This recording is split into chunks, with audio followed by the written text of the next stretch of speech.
Welcome back to another episode of Hungry for the Word podcast. Sorry for our short break last week. We took a little summer vacation from the show, but thanks for joining us again here for episode 41. As always, I'm your host, Tommy Vento, with Julie Vento, the lovely co-host. And today we'd like to talk about peace beyond understanding. And it's, I'll say, near and dear to both of us right now, as we've both experienced a little bit of less than peace in our work and some relationship situations where it's been nice to have access to that peace that goes beyond understanding. So, kind of as we dive in, when we talk about the peace beyond understanding, what do you think of? What comes up for you? Well, the scripture, Philippians 4:7, that promises, and the peace of God, which surpasses all understanding, will guard your heart and minds through Christ Jesus. Mm, I think the peace of God that we have and can host at all times um, is sometimes we kind of overlook the importance and the beauty of that promise. mm, agreed. And I think I had to learn this, um, I'll say pretty quickly in the journey, that I sort of had a definition of peace that I brought to my relationship with the Lord. And a lot of it was circumstantial. A lot of it was dependent on external things, things outside of me, consuming things, being around things, having, my comfort nest, as we used to call it. But to learn that part of part of really laying hold of some of the promises that he has for you doesn't doesn't come in the manner you expect it to come in. It often comes through a shifting of perspective to see. um, we've talked before about sometimes when Jesus does a miracle, that so often he asks, what's in your hand, when he multiplied the food, or when he did a handful of other signs, just saying, what's in your hand, and multiplying that. Or the way that the Lord worked with people in the Old Testament, multiplying what they had rather than, I'll say, giving them something new. Learning that his peace often works in the same way, and that through time and relationship with him, the peace is not just a feeling that goes beyond understanding. It's a state of being. It is, for lack of a better analogy, it's like your whole life there was this background noise that all of a sudden is gone, and you realize in its silence how much more peaceful your experience of life is. And in, I'll say, the relatively short time that he's been talking to me about peace, the last 4 or 5 years, the amount of peace I've experienced has grown exponentially. And I still, at times when I'll say I need it more or most, recognize how much more is actually on offer to be had, that I still am sort of tolerating a lesser version of, just because I don't even know how good what he has made available to us is. And so it is that peace truly beyond understanding that, as we talked about a few episodes ago, you have to taste and see for yourself to really know what that means. And there's no mistaking when you're in a situation that, I'll say, you should be faring worse in than you are, than to see what it's like to have that seed planted in your heart and to have access to the one who ultimately, it's his divine peace that we now rest in, not that he gave us a thing that we didn't have. I don't know. That's a separate thought, I suppose. Well, I think kind of back to what you said about our definition of peace. Oftentimes, because we're so externally focused. We think peace means that everything is working in our favor Mm, externally, right. that the traffic is going with us. There's no stoplights, that we have to stop at, Yep. nobody cuts us off, or all the relationships we are in, have no conflict. And Mm, because we're so externally focused by default, um, the shifting to the internal world that we've talked about quite a bit, and understanding that that peace comes from your oneness with him, because it's his character, his mm, um, who he is, therefore it's who we are. hmm. We can truly walk through any external situation and still have peace, still be in peace. Right. Well, and that's so brilliantly put. Um, I wanted to talk about some things today, and as usual, you do a great job transitioning into them, sort of setting the foundation that I think that I admittedly misunderstood about um, the life of a Christian. And I know we've been hesitant to use that word before, but the context that I'm using it in is ironically, I'm reading through Acts a little bit, and the the moment at Antioch where the pagans first called us Christians, there's a recognition there that in the language that they're speaking in that Greek, it's to say Christ like. So it's like they're looking at these people and their actions and their mannerisms, and they're saying, you're just like that Jesus Christ we heard of or experienced. And so Christian is not a political standing. It's not a religion. It's not it's not a lot of things. But when I'm using the term, and not to say it in that sort of holier than thou, high and mighty, but in this context, I had misunderstood about the Christian life that doesn't it mean we're supposed to be winning all the time? And that there's truth in, of course, as we've talked about in other episodes, that adversity, it does build character. It's actually good for you.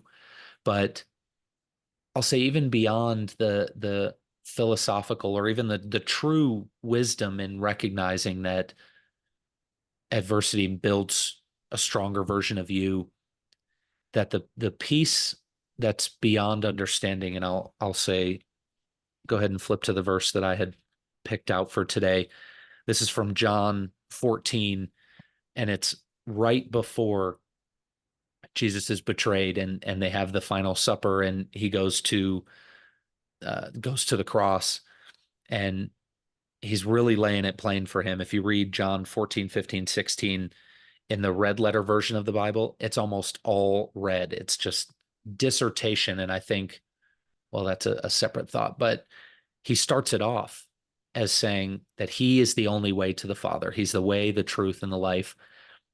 Do not be troubled and do not let your hearts be afraid. Believe in me. And then he says here in verse 27, peace I leave with you, my peace I give to you. I do not give as the world gives. And again, he says, do not let your hearts be troubled and do not let them be afraid. And I know I've alluded to The Chosen before, but in one of the earlier seasons, they do a great job showing an argument between two disciples where one of them says to the other, come on, Jesus told us not to be afraid. And the other one says, fear isn't just something you get rid of. Like, you don't just snap your fingers and, oh, don't be afraid. Okay, I guess. What great advice. Why didn't I think of that? Let me not be afraid. That when Jesus says it, he preempts it by saying, I'm leaving peace with you, but it's my peace that I give to you. You are not patient, you are divinely patient. You are not peaceful, you are divinely peaceful. That to believe in the true fullness of the gospel, of the gift that we've been given, if they will say one day, the Lord of Israel is great in your midst, then will probably look like him, and that'll include that peace. And so as we talk about the peace beyond understanding, we want to approach it from a practical standpoint. It's not to should yourself into not worrying. It's not to use logic to convince yourself that things are going to be okay and that's how you get over it. I think what you had alluded to that sort of lit it up for me is it's an understanding of his character. It's rather than insisting that you understand what's going on, you have a grasp of the greater plan or the situation you're in or how it's going to turn out, rather than insisting that you have that knowledge so that you may have peace, it's an insistence on his character and knowing who he is and an intimacy with that your peace is sourced from. It's not, again, it's not something that you go and get, so to speak, as much as comes out of you. And when you are in a moment that you are insisting you have an answer, and I didn't know if you were going to use this example, but I refer to it in my own walk often about 2 years ago when you were getting ready to move, and 2 weeks before your lease was up, you still hadn't found a place. And Denver, Boulder, the surrounding areas, although there's tons to rent based on your specific needs, there wasn't oodles and oodles, especially in our price range. And I remember how many of your friends were saying to you in the days and weeks beforehand, aren't you so nervous? Aren't you terrified? Shouldn't you be freaking out? Shouldn't you be hitting the pavement? I mean, how are you on a walk with me? Aren't you out looking for apartments or houses or whatever? And there was times, moments where you did experience getting frazzled, but more more often than not, your experience was that I know the Lord's character. And if he said not to re-sign this lease, then it's because that's what we're doing. And you didn't insist on understanding how it was going to turn out in order to have that peace. And that's part of where that peace comes from, is not from gaining something to allow you to have peace, but I think of the original temptation in the garden where he said, eat this fruit and become like God, that you don't need the knowledge, the outcome to be like God and have peace.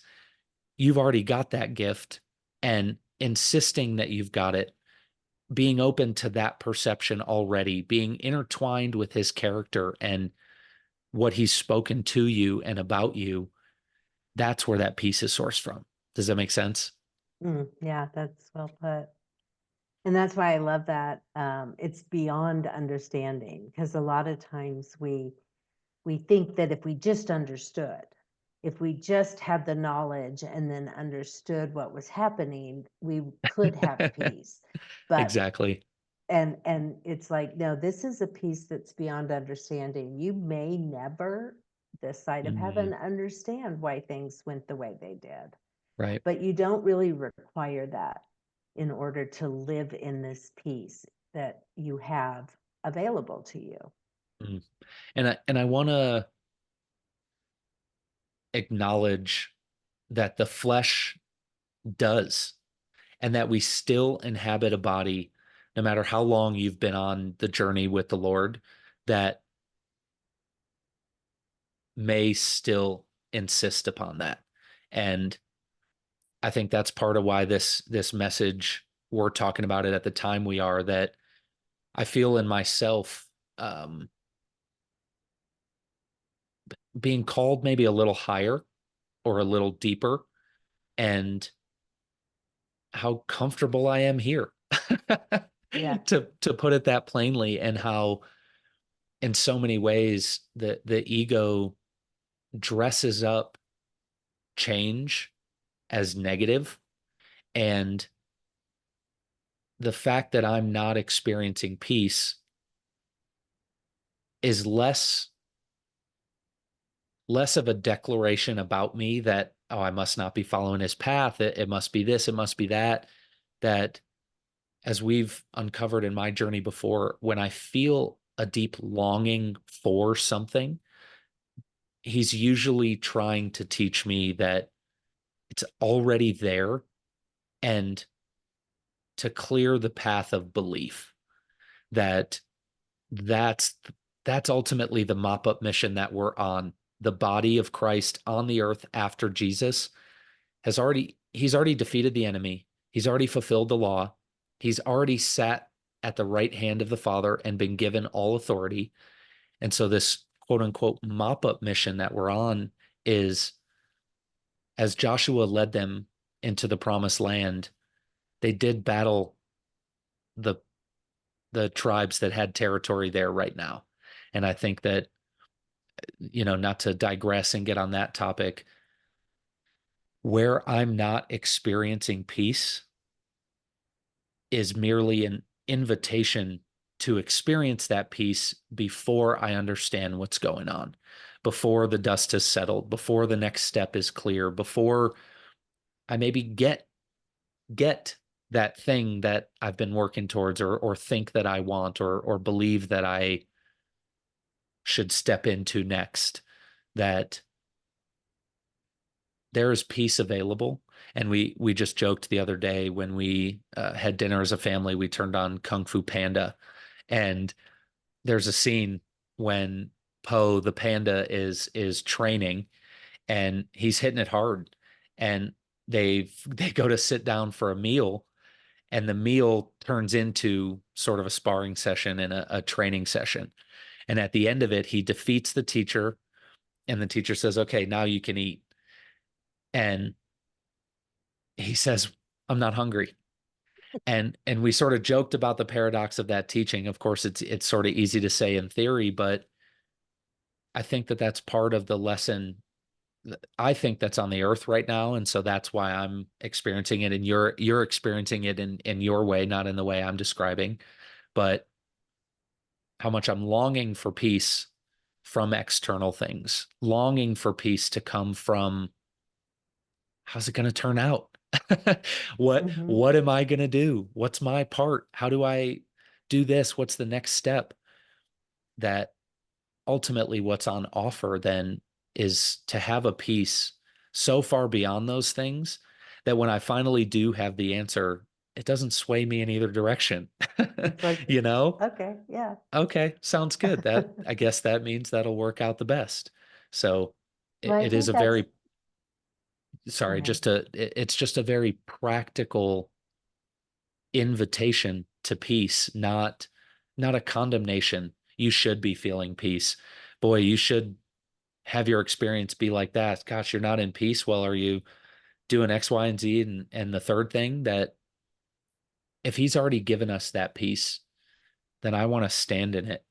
And where I'm not, he's inviting me to do so. Mm.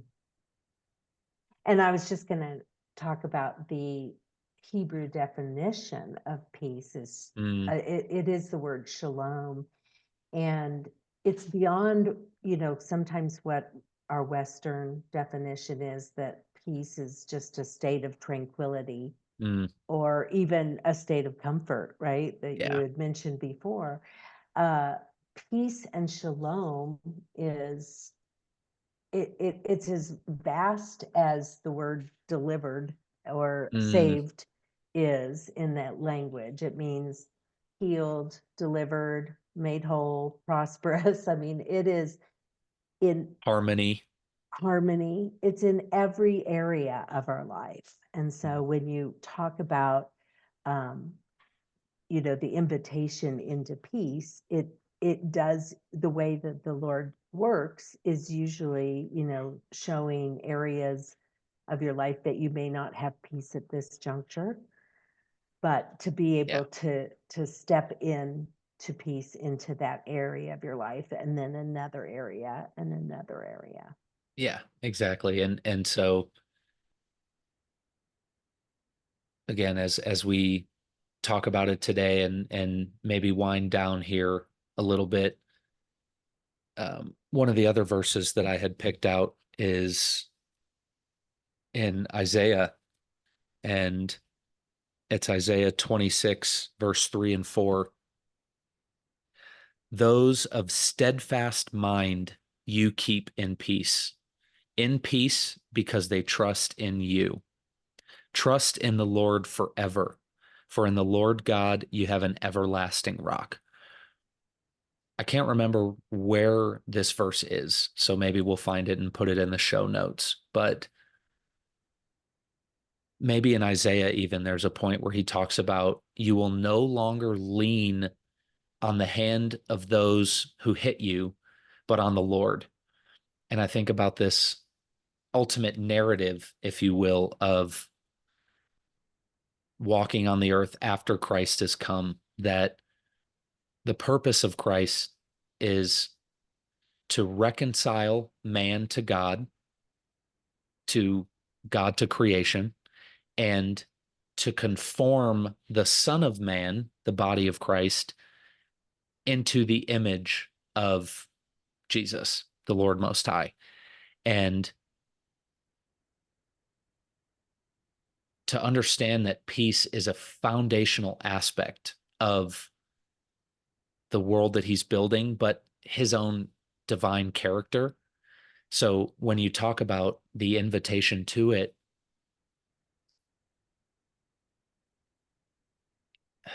I don't, words fall short a little bit, because to trust him completely is, I think, something that is typically beyond the human experience from human to human.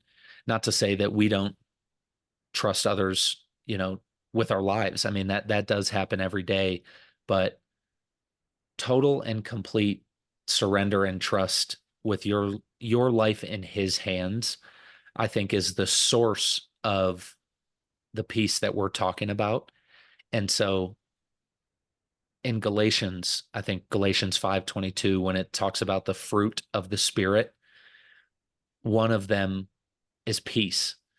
And so, again, to understand that what he's given to us is all that is needed for peace to be sown in our garden and to be abundant in our life.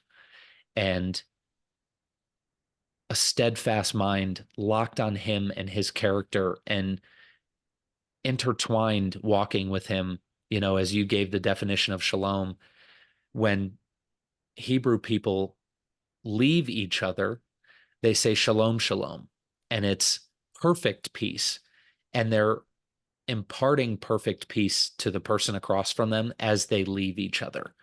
And so in that image, John 14, that I read, he's probably saying to them, shalom, shalom, like perfect peace I leave with you, that's available to you, not from the world. I don't give the way the world gives. It won't come to you.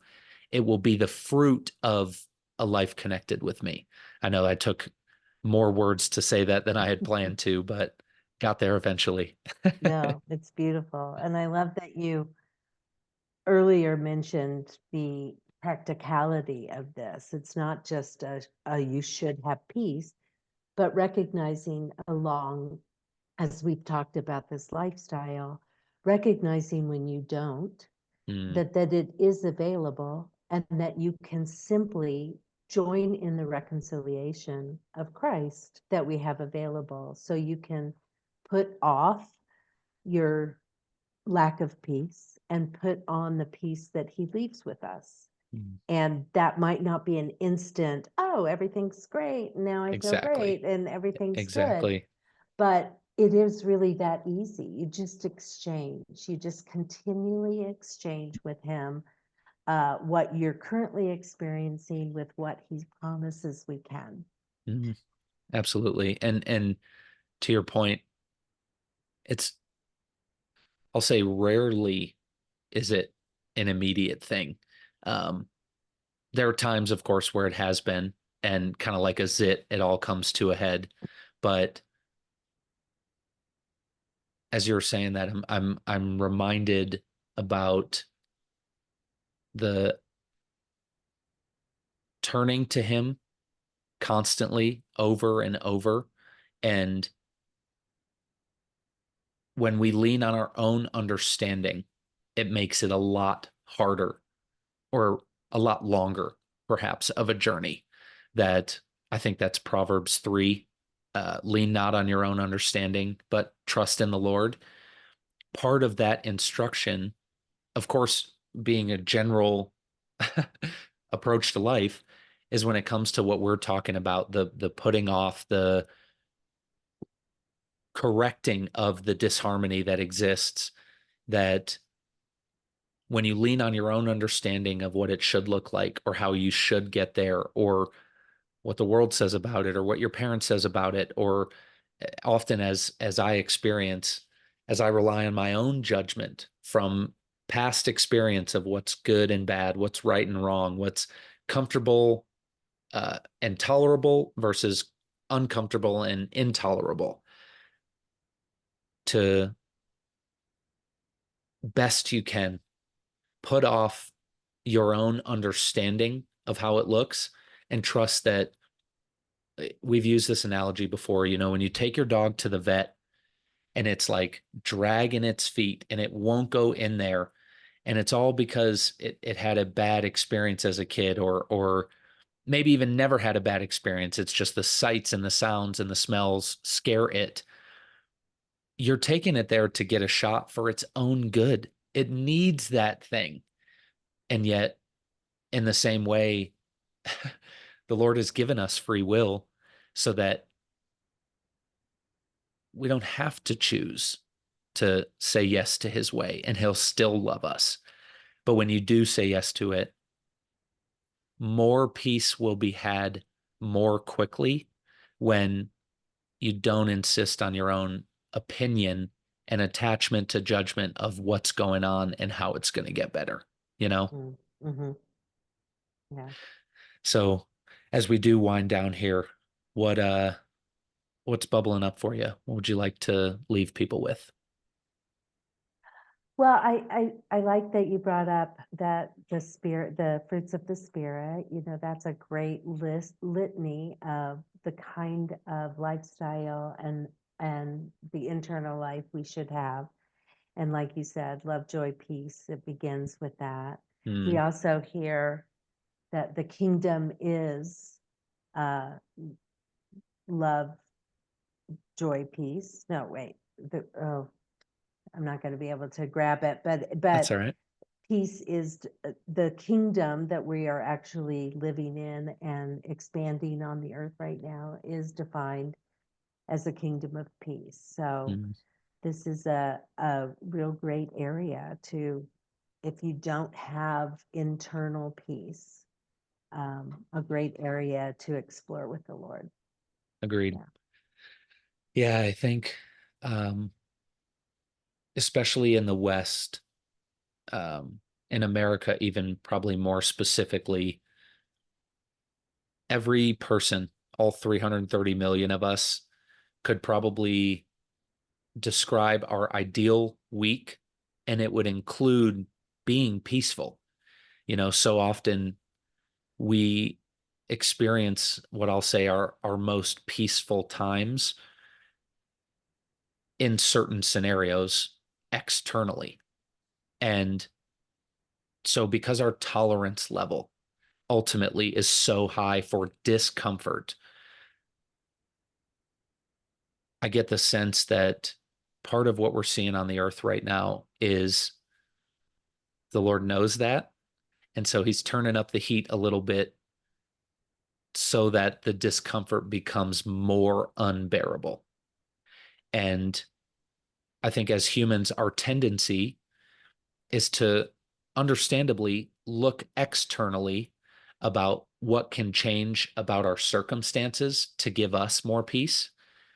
And I think that what he's inviting us to do is to look internally, to have more peace in here, regardless of the circumstances, and that will paradoxically result in his kingdom coming to earth, I'll say much quicker, and not to use that in the sense that we understand of that word, but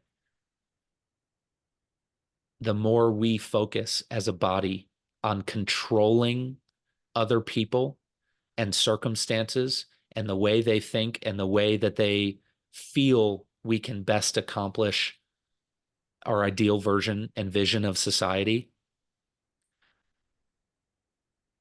the more of an impact, as shown through the life and deeds of Jesus Christ, we will be able to have. If Jesus himself tells us that we'll do his works and greater, then to look at his works and be astounded and know that what will happen on the earth during our time is somehow defined by the kingdom as even greater than that, then I think it'll start from having such, I'm going to use the word insane peace on the inside that no matter the external circumstances, you and your relationship with the Lord are wholly unmoved, unshakable, anchored. And that's why I love this verse in Isaiah. Those of steadfast mind, you keep in peace. Trust in the Lord forever, for in the Lord you have an everlasting rock. To be an everlasting rock is to be immovable, to be unshakable, unfazed. And for Jesus to call Simon by a new name, Peter, and call him the rock, I think in many ways was a prophecy over him that he maybe wasn't that. Even at the time of Jesus' death, he wasn't a rock, and he did deny Jesus 3 times. But then to become, over the course of his journey with the Lord, the rock, and to be what he is and what he means now to the church, to see that even he is on some level a foundation stone, and how much more peace on the earth there is still left to be had. Mm, So accept the invitation, folks. absolutely. Thanks for joining us. We'll see you next time. Thank you. Bye.